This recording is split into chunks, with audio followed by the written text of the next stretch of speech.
Media Gibraltar, GBC, melaporkan kapal selam USS Alaska muncul ke permukaan di perairan Gibraltar akhir pekan kemarin. Kemunculan kapal selam dari kelas Ohio ini dikawal ketat Angkatan Laut Kerajaan Inggris, mengingat Gibraltar merupakan daerah di bawah otoritas Inggris. Bahkan Angkatan Laut Inggris menetapkan zona steril sejauh 200 meter hingga pemberitahuan lebih lanjut. Bertenaga nuklir USS Alaska merupakan kapal selam rudal balistik yang telah beroperasi sejak tahun 1986. Kapal sepanjang 171 meter ini mampu membawa hingga 20 rudal balistik yang dilengkapi hulu ledak nuklir.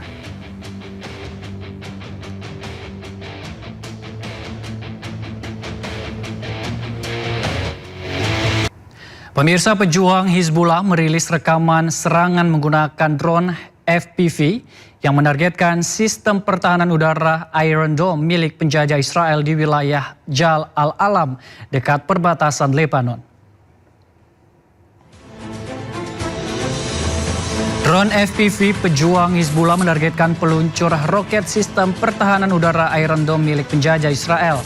Drone kedua menyasar sejumlah prajurit Zionis yang tengah berkumpul di sekitar kendaraan peluncur roket 1 hari setelah serangan pertama. Hingga kini Zionis Israel belum memberikan keterangan resmi terkait kerusakan maupun korban dalam serangan pejuang Hizbullah.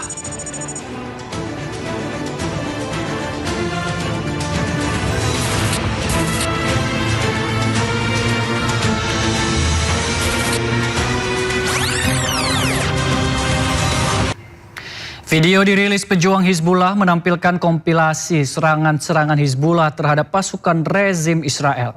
Serangan terjadi di desa dekat perbatasan Lebanon Selatan dalam beberapa hari terakhir.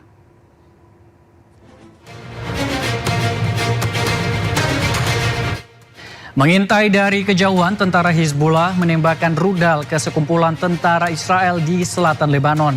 Belum diketahui jumlah tewas maupun terluka. Drone Hizbullah juga menyasar tank tentara Israel di Lebanon. Serangan ke tank Israel membuat tentara Israel melompat, melarikan diri sebelum tank meledak. 2 tentara Israel juga kabur setelah mengetahui mereka diincar drone Hizbullah. Drone Hizbullah makin canggih, mulai menggunakan drone kabel optik, di mana sinyal drone tidak bisa lagi diblokir oleh peralatan elektronik oleh Israel.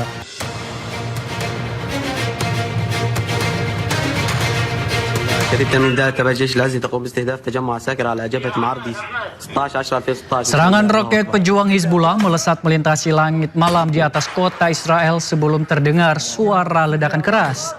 Serangan menargetkan pangkalan militer Israel dengan rentetan rudal. Hizbullah mengklaim operasi kedua menggunakan sejumlah besar drone peledak. Sementara IDF mengklaim roket Hizbullah berhasil dicegat atau mendarat di area terbuka.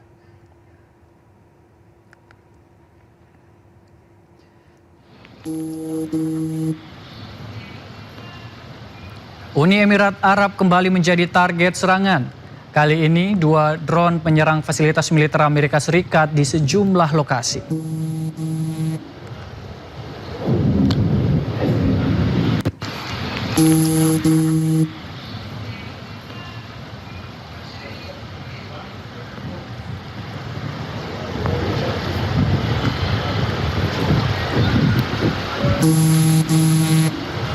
Amerika Serikat menolak respon Iran terhadap proposal damai.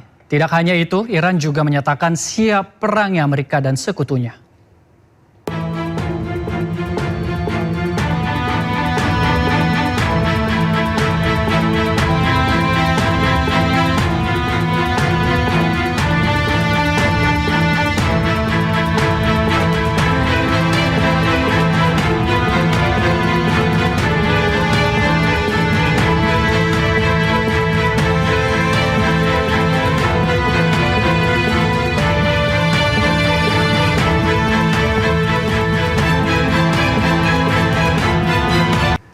Usai Trump menyatakan ketidakpuasannya terhadap penolakan proposal damai oleh Iran, kapal selam nuklir Amerika Serikat dilaporkan muncul ke permukaan.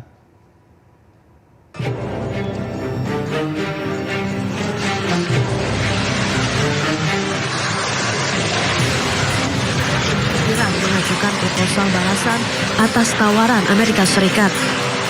Salah satu yang menjadi perhatian adalah permintaan Iran untuk mengencerkan sebagian uraniumnya sebelum memindahkan sisanya ke negara ketiga. Presiden Amerika Serikat Donald Trump langsung menolaknya. Dalam media sosialnya, Trump menyebut permintaan Iran sama sekali tak bisa diterima. Tak hanya itu, dalam proposal baru yang disampaikan, Iran meminta penghentian perang menyeluruh di Lebanon.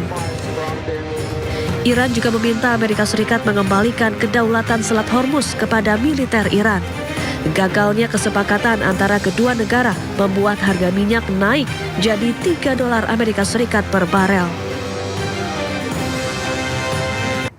Usai Trump menyatakan ketidakpuasannya terhadap penolakan proposal damai oleh Iran, kapal selam nuklir Amerika Serikat dilaporkan muncul ke permukaan.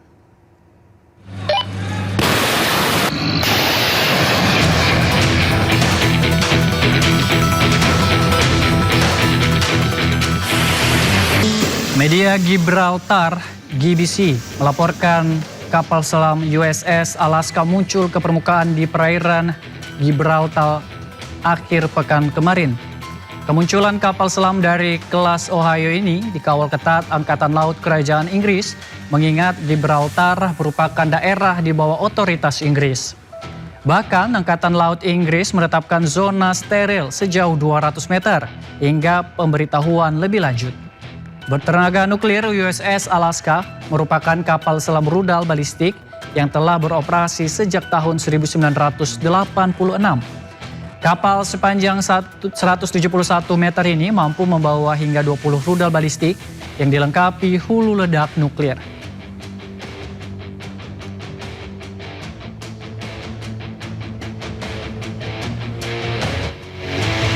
Informasi berikutnya, pemerintah meningkatkan kewaspadaan terhadap virus Hanta setelah 3 orang di kapal pesiar MV Hondius dilaporkan terinfeksi. Kementerian Kesehatan kini berkoordinasi dengan WHO untuk melakukan screening dan deteksi dini.